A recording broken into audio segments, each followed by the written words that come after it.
Hello, this is Crypto CJ. It's the trade of the day, the Monday night Zoom edition, and it's a bloodbath out there, hence the red background. So uh, there's no way to sugarcoat it. This weekend was a nightmare. Today is continued. Bitcoin's down. Well, the time just changed. So it's only down 0.5%, but I think it dropped about 15%. For the duration of Monday and about the same over the weekend. So let's look at the chart and plan accordingly. Okay, you should be seeing my Bitcoin day chart. Yes.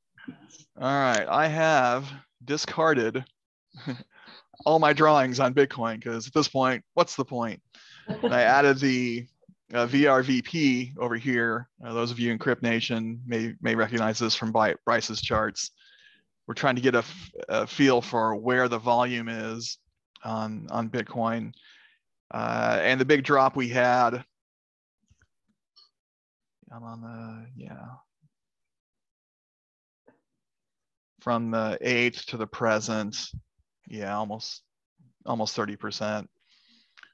So where's it going? And that's the big question. We're at 22.4 now. Never thought I'd say that again. I was really hoping this range would hold, this 30K that we were in that range since the 11th of May, and then it fell apart over the weekend. We'll talk in a minute about why I think that happened, and then you guys can chime in with your thoughts as well. But for now, I want to focus on this day chart and this volume. As you can see, we don't have much volume in the 20s, and this will adjust when I move over to last year. And in 2020, the end of 2020 is when we had that big move above 20K. And you can see there's not much volume between where we are now and 20,000. So I suspect, and a lot of traders would probably agree, that we're heading for 20K. Wouldn't surprise me if we dip down to 18 or 19, and then hopefully we'll get a bounce from there. It's possible. If anyone's got any money left. Yeah. Well, the institutions, I mean, there was a really long post in the CryptNation Slack group today from Pizza Mind, and I tend to agree with him that there is big money on the sidelines waiting to get in, educating themselves about these kind of markets, and this is a near perfect opportunity for them to enter those markets once they see evidence of a floor and a turnaround. So, but someone's got to, like you said, make some purchases to facilitate that floor and turnaround. So it won't be retail. Probably it'll have to be institutions who see this as a good entry point. So that's what I'm hoping for. We do have the Fed meeting coming up on the 14th and 15th this week, and that's going to have a significant effect on the markets overall, stock markets particularly, which regrettably do affect Bitcoin. So what I've seen from my searching today, I've spent some time going through the various websites that talk about crypto news, that if we get the 0.5% reduction, or sorry, increase in interest rates from the Fed, that's pretty much that would actually be a good thing, and we could probably move from that. If we get 0.75, that's what's expected. The market could go sideways or down. I can't imagine they go beyond 0.75, but that would really put things in a turmoil or a tumultuous state. Some of the news events that happened over the weekend, the Celsius network trading and investing platform halted withdrawals. Some of them I read a couple articles that's comparing it to the Luna situation. They would have to dump a bunch of Bitcoin on the market to shore up their positions. Again, a bunch of market sells on Bitcoin would push the price down even further. We discussed the Fed meeting. We had the bad CPI report on Friday. We talked about that some on the Friday afternoon Zoom, but I don't see why that was a big deal, but obviously the markets thought so, and they went down on Friday and Saturday as a result, and kept going. So that's the overall market in a nutshell. I mean, if you have swing trades or hodling, I've got a little bit of some of those going on, and those are in pretty bad shape right now. I even waited till the fear and greed index dropped to 10 and 11 to buy some of the positions I bought a couple of weeks ago, and now they're probably 40-50% down. I don't even want to look at them at the moment. But so that's the bad news. And my prediction is we're going to touch down 20, maybe a little bit below, and then maybe do some sideways action like this. We get some good news, we might trend up from that. So, however, if Bitcoin stays steady or trends up slightly, that is good for the altcoins. They tend to push on beyond Bitcoin at that point. Ethereum, I don't even think I looked at this. I've got Ethereum on my trend-based chart here. Let's go to the hour. Actually, 30 minutes, what I've been using. And I'm going to talk about trade approaches in a minute, but this is a chart I've looked at, talked about before. I had talked in the last, I think, 2 or 3 Zooms that I thought we were at a floor and that dip trading would be good to enter again. I'm revoking that statement. So I'm suggesting we all trend trade at the moment. We'll talk about that in some more detail in a minute. Ethereum's down to 1,200. I'm in a short on this. I've got sell points as low as 1,001. So that's where I see Ethereum going. I could look at a bigger chart. Let's see, when's the last time we were down to 1,000 on Ethereum? Probably in 2020. Yeah. So we haven't been that low since January of last year, so about 1.5 years. But it seems to be in the cards now. All right, any and all comments welcome. Bitcoin and Ethereum, the market overall, current events that have an effect on the market. Let's hear it.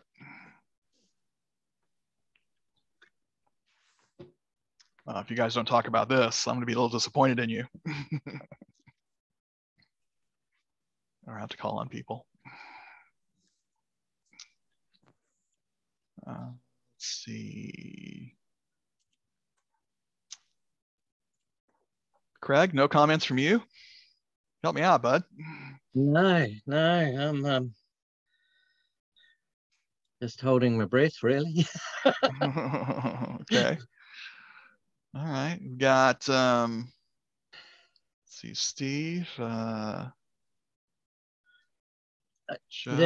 comment someone made about in an earlier webinar that you were probably on about the Fed printing money, and it's like they've stopped printing money at this time as well, so that's affecting the liquidity of the dollar. Yeah, the dollar's pretty strong right now, which, as an American, I'd like to feel patriotic about, but it's not helping my market here. So yeah, that's an issue. Anyone else want to chime in? Just a question. Okay. Cryptocurrency really hasn't seen ever or been a part of a recession like in 2008, correct? That's a good point. That's true.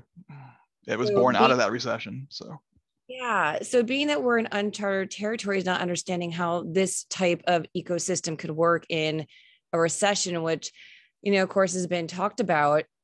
And the fact that, a lot of people do believe that gas prices are still going to continue to rise, maybe even to $8 to $10 a gallon, and food and wheat and everything. Like the next 8 to 12 months, I think would be really interesting and really insecure for this ecosystem of how it's actually going to work as a market in a recession in our country or world. Yeah. One of my biggest disappointments as a crypto owner is that Bitcoin is not been viewed as a hedge against this type of inflation, which was part of its purpose as a deflationary asset, but it's just viewed as a risk on asset, like stocks or like tech stocks and things like that. So how this survives during these turbulent economic times, I mean, it's just not, it's really mostly outside forces outside crypto that are pushing the market down. There are some within crypto, like the Luna dump and the Celsius thing we just mentioned. So, those are obviously within crypto, but without crypto, outside of crypto, like Nicole's saying, it's putting a huge pressure on this at-risk asset and among the riskier assets, if not the riskiest asset. So how it survives during a recession, and I don't know anybody who doesn't think a recession's coming. It remains to be seen. CJ, I think we've got a bit more bloodletting to go. I actually think we're going to see a few more coins go the same way as the Luna. Mm-hmm. Any of the unstable or any of the projects that are not really viable are going to get shaken out. Just like in any recession, businesses that aren't profitable get shaken out. I think we're going to see a reduction in the projects that are available. Yeah, guys, especially in your long-term holds, your project has to have some utility, and preferably proven utility. So if you're buying, if you're dollar cost averaging into things now, I'd probably wait a while. But if you're doing that, make sure those projects have a good use case. That's going to be Bitcoin, obviously, Ethereum, Link, and some of the proven. Maybe not Link. That one's really taken a beating in its price, but it actually uses a bridge between other networks, so it has a function. So those are the ones I would be looking for. But yeah, thanks for that, Craig. I agree with you, Greg, but I think there's a lot more that's going to, like you said, a lot more is going to get shaken out before we're done here. Mm-hmm. Yeah. But I said long term, I don't think there's going to be a problem, but it's just going to be rocky for a year or so.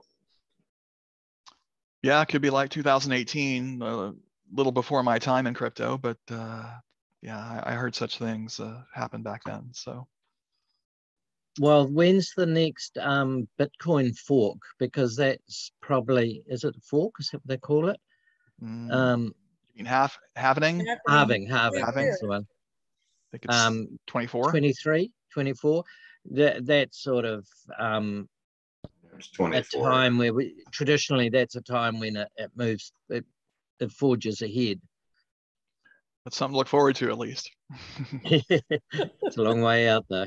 I like your optimism, Craig. If we survive till then. That's right. All right, Nicole, did we talk about what you wanted to talk about, or do we kind of veer off course there? No, I like that everybody, stated about it. And I was just curious what others' thoughts were about crypto and a recession, since we've never seen it. All right. I think it's going to be tough.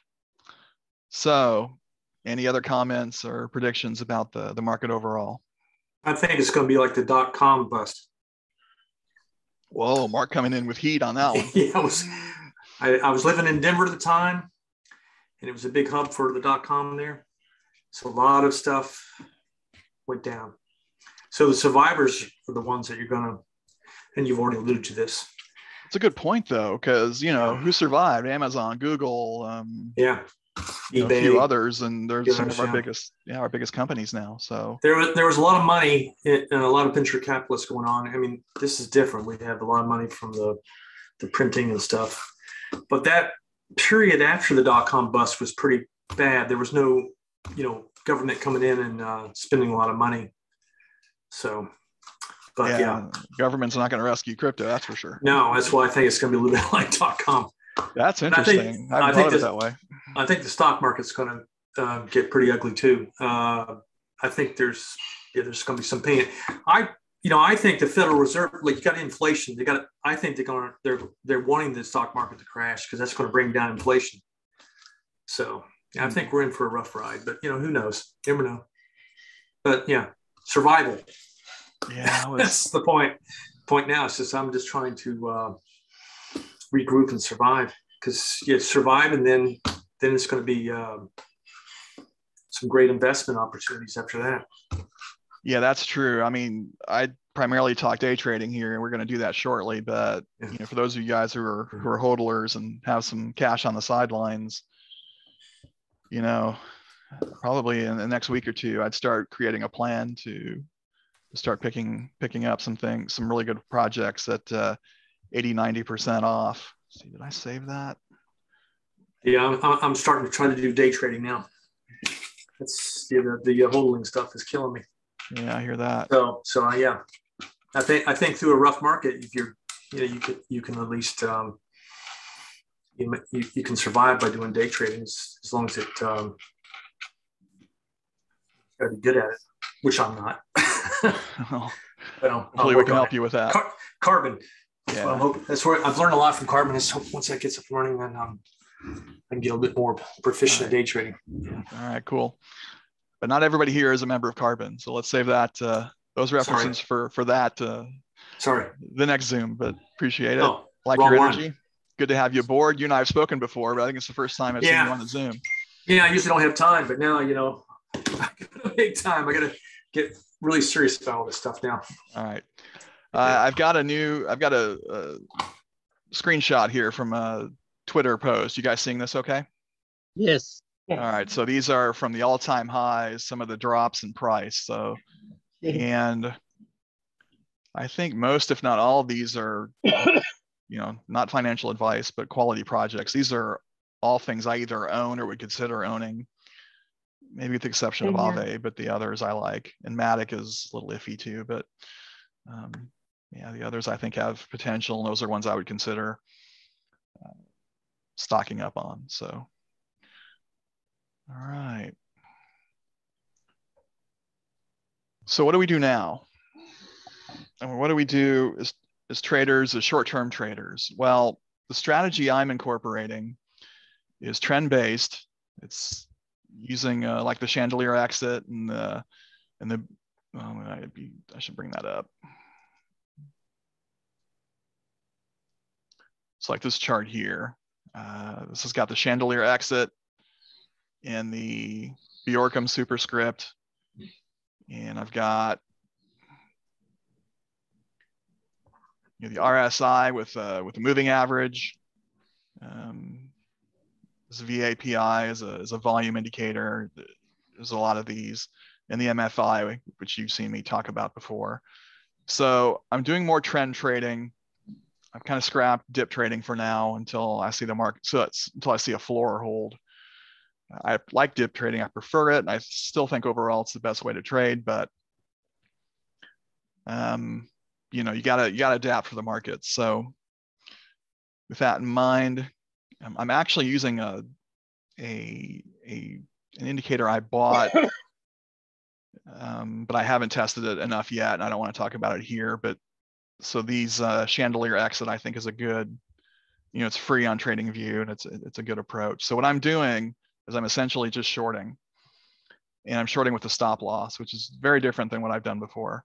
So what I'm trying to do, and just use Ethereum as an example, is we had this nice move down. I'm sorry, I'm a day chart. I'm using sometimes the 45-minute, sometimes the 30, but these midterm between the 30 and the 1 hour. In the past, you've seen me on the 15, 20, and the 5-minute charts, mostly the 5 and the 15. But I'm using longer term charts now, 30 and the 1 hour. So I'm still trying to get my trades in and out in the 24-hour period. So we'll use this Ethereum as an example. You get the sell signal here. Got the RSI trending down, but not below the MA yet. So I'm not sure if I would have entered that, but I do have the red on the volume indicator, MFI trending up. So I probably would have waited a little bit on this one. And I would have set an alert probably on this MA for the entry, and got in right in this vicinity. And then, that would have moved down probably 12%, you know, as much as 18% before getting out. So what I usually do is I set my first exit for half my trade position at 2%. So I set 2% and a stop loss, then I move a stop loss into about a 0.5% profit, so that I now have a risk-free trade, and then I let the rest ride until I get the signal, you know, to get out, or 10+%, whichever comes first. So that protects me, and I usually do it, and I do a stop loss too right when I get in, just in case this is the bottom, though I think that's unlikely. But let's say had I gotten in at this cross right about here, stop loss, actually I would have gone to the 15 or 10-minute chart to look for a stop loss, probably 3 or 4% above, or the swing high, whichever works out best. So to summarize, I'm using trend-based charts. I'm shorting off these signals and confirmations, and I'm using a stop loss to protect my position in case this is the you know, this is the bottom. So that's generally what I'm doing now. But how does that work with Altcoin Alert and iCoinPro? Well, I'm going to look for, I'm going to go to Altcoin Alert and look for stinkers. So instead of an altcoin AA score, you know, 80 or above, I want crap. I want this. This is what I want. This is ugly. This is below, this is single digits, very bearish. And this is band protocol, which I happen to have handy. So I've got band here on my 1 hour chart. I think I set an alert for that. No, I was going to do that here. And go to 30-minute. So this is a good one here. We just got a buy on the Chandelier Exit. I'm not going to buy this. But not every, you know, everyone's worked out. I mean, here was a sell signal here, and everything worked out. The RSI was below the moving average, got the volume in the red, MFI pointing down. So you get in here. Actually, you might have done okay on this. You would have got, you know, if you use my 2% method, you take profit at 2%, move your stop loss to 0.5%, protect your backside, and then it takes you out. So you get the 2% plus the 5.5%, and then you're out. And then you wait for the next signal, which works out way better. So this one's perfect. You got the sell signal, it's below the MA. Yeah, all these. And you can use different indicators if you want to confirm, but don't just rely on a Chandelier Exit buy and sell. That's a really good entry here. You get your 2%, you know, pretty quickly, and then, you know, you get nearly 13% on the buy signal when that prints. So that's a really good trade there. So the sell signal, this one didn't work as well. It's kind of like the first one we talked about. Doesn't quite hit 2%. So what do we do for stop losses? So on this one, if we go to the swing high on the 30-minute chart, yeah, it's 30%. That's not going to help us. So you need to go down to a lower chart to figure out that swing high is. Let's go to 15 first. So swing high. That's still too high. So 5-minute. Yeah, you get in here. Yeah, that's more like it. So about a 4% stop loss gives you some room to move. And if you get taken out, at least you don't lose a big chunk of your balance. But you know, in the past, I have ladder bought on shorts and done pretty well. But in this market, I wouldn't recommend that. So 30-minute band. And to download, these are all free indicators on TradingView. Here's a Chandelier Exit by Everget. Bjorkum key levels. It's the other one I like. Or actually, it's a superscript. It's one of those two. Superscript. Yeah, so that one's there. In the RSI and the MFI, I've shown that many times. VAPI, volume accumulation percentage indicator by Lazy Bear. Lazy Bear comes up with a lot of pretty good free indicators that he provides to TradingView, which is pretty cool of him or her, probably him. Okay, any questions on band? Now, if you're new to trading, I did spot trading for probably over a year before I even tried to do, your basic leverage trading. I did trade some leverage tokens. You can find those on the KuCoin, Kraken, some of those places. If you want to short and you're not that experienced, you may want to create a Bybit account, use a VPN, and short it with 1%, 1x leverage or 2x at the most, and learn how to do it. And yeah, that's probably the best way to start to learn how to short. CJ, can I make a suggestion here? Yeah, sure. Go ahead.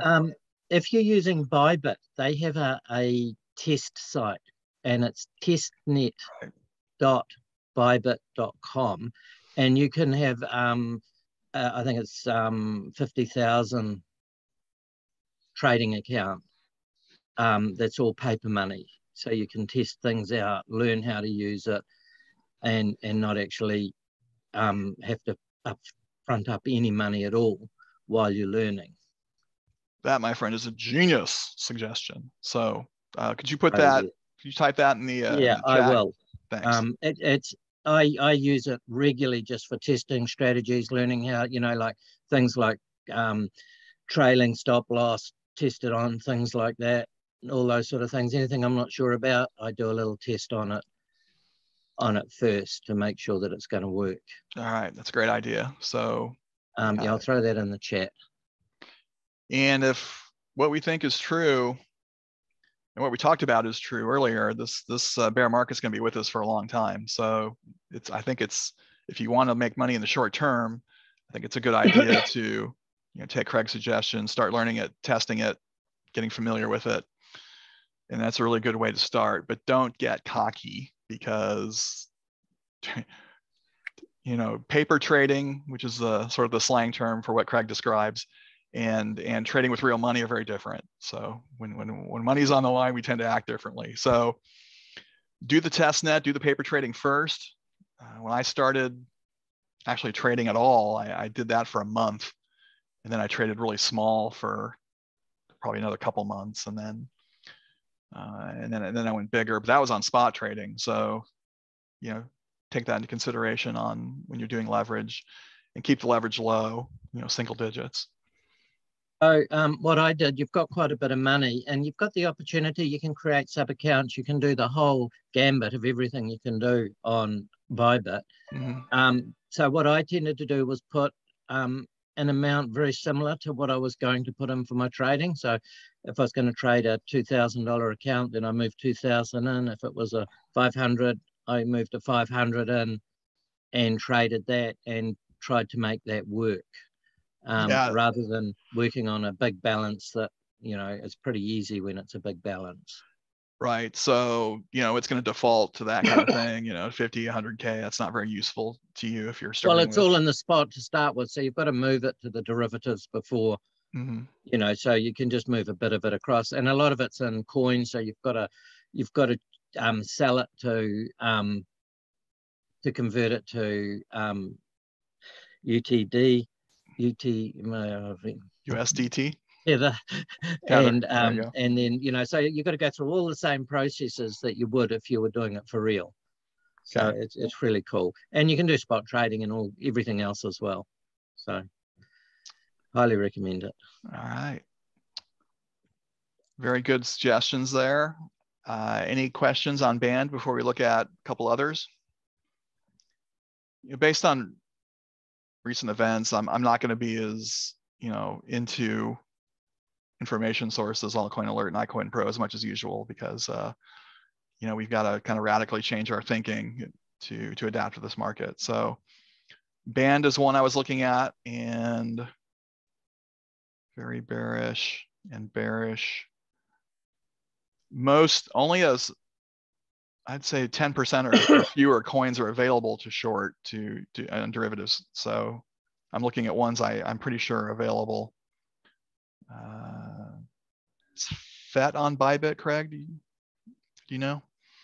No, I don't. Let's check it out. Yeah,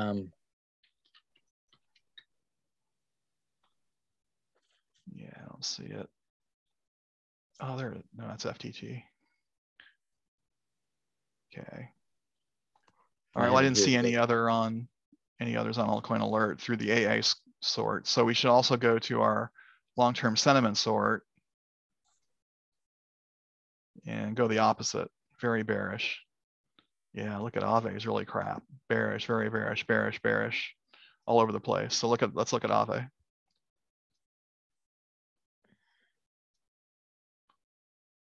Okay, kind of like Band. So since it's already in a sell on the Chandelier Exit, I'd probably want it to do something like this: have the buy trigger again, and then get another sell. So I'm going to right click on here, change that to sell. Once per bar close, that's important. You want the bar to close with the recommendation, or it can repaint. If you do it only once, and it can flicker and then go away. We don't want that. So, and long-term sentiment buy. So that would be my alert there.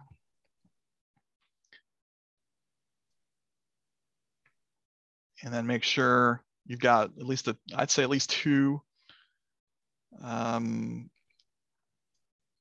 indicators to confirm. That'll help keep you out of bad trades potentially. Doesn't always work, but I do like this RSI with the moving average. And that's just your basic RSI download. I got the MA length at 150. And then style, I did click on the RSI based MA and I changed the color to like neon green so I could see it. So that's how I do that as a confirmation. Then I already showed you how to download VAPI, and MFI I just want to see it trending in my direction. So, and then on a stop loss, go to your 5 or 10 minute chart and look for the swing high, and use that as guidance for a stop loss. Okay, any questions on Aave? Okay. Wow, we're at 35 minutes already. I haven't even gotten to iCoinPro yet, so I'm going to bounce over there. There's nothing else on Altcoin Alert. Okay, iCoinPro is the home of the 1-2-3 dip training many of you guys have seen. There's two information sources I like to use: the RSI Spy and the Buddy Coin Crawler. We'll look at the RSI Spy first. Unfortunately, it's not very useful because due to the current market, everything's oversold. Yeah. When I was looking at this an hour ago, everything was green, which is very unusual. Usually a few of these are green, and those are ones I look for that are oversold, beaten down, due for a recovery. That's what I'm looking for dip trades. Since I'm looking for trend trades, I'm going to switch this around, look for those that are trending down. Unfortunately, this tool has Bitcoin pairs attached to it, and I don't use those. So, and we don't have any with a 70 or above. 70 is overbought, and a lot of times they continue to be overbought for a while until that trend ends. but I don't trade Bitcoin pairs. So there's no USDT pairs here. So the RSI SPY is not going to be useful to us today. That's disappointing. So the next one I go to is a buddy coin crawler. And I used to sort based on the average low to the SMA. The average low is the 24-hour low. The SMA is that middle line you see between my Bollinger Bands, that pink line, simple moving average. So, but they come out with a new program here, or a new sort, current low to the SMA. So this is the low right now. So I'm looking for coins that have room to move, looking for 5% or better on this value. And I've got that pretty close with Dusk. Dusk has been interesting today. I shorted this earlier with some success in XTZ. So we'll look at these two and then we'll wrap it up. You can click Dusk or this drop-down menu and go to your trading view chart directly. But I just happen to have one open. So let's look at that. I'm on the 30-minute chart. And the sell, I got in on the sell, and because this had a big move up, this kind of said, forget you, Bitcoin, we're pumping today. Out of nowhere, I couldn't even find much in the way of news on this. I learned a little bit about the project. It's kind of intriguing. It's not proof of stake or proof of work. You got some other way of doing their algorithm, but that was from a tweet in March. So I don't know why it pumped up today, but it went up 2 a.m. Pacific to 10 a.m. over 100%, and it's been dropping since. I got in here, did that 2% thing, moved my stop loss in, and then this shot up, took out my stop loss. That was kind of a bummer. That's why one of the reasons I don't like stop losses, but now it's just kind of going sideways. So on this one, I would probably wait for the next sell signal. So right click on the Chandelier Exit, click on your sell, once per bar close, and call it what you want. You're good to go. This is one of the few coins that pumped today. Okay. Actually, since it pumped so much, I didn't really follow my rule on the RSI, but the other indicators confirmed. So that ended up being a good but not great trade. Any questions on Dusk? All right. The other we had was XTZ. And again, this is the SMA line here, and then this is we're looking for the current low to the SMA line. That gives us that percentage value for the sort. XTZ. This has gone kind of sideways since it fell. Still mostly trending down. I mean, had you gotten in on this, you still get that 2%.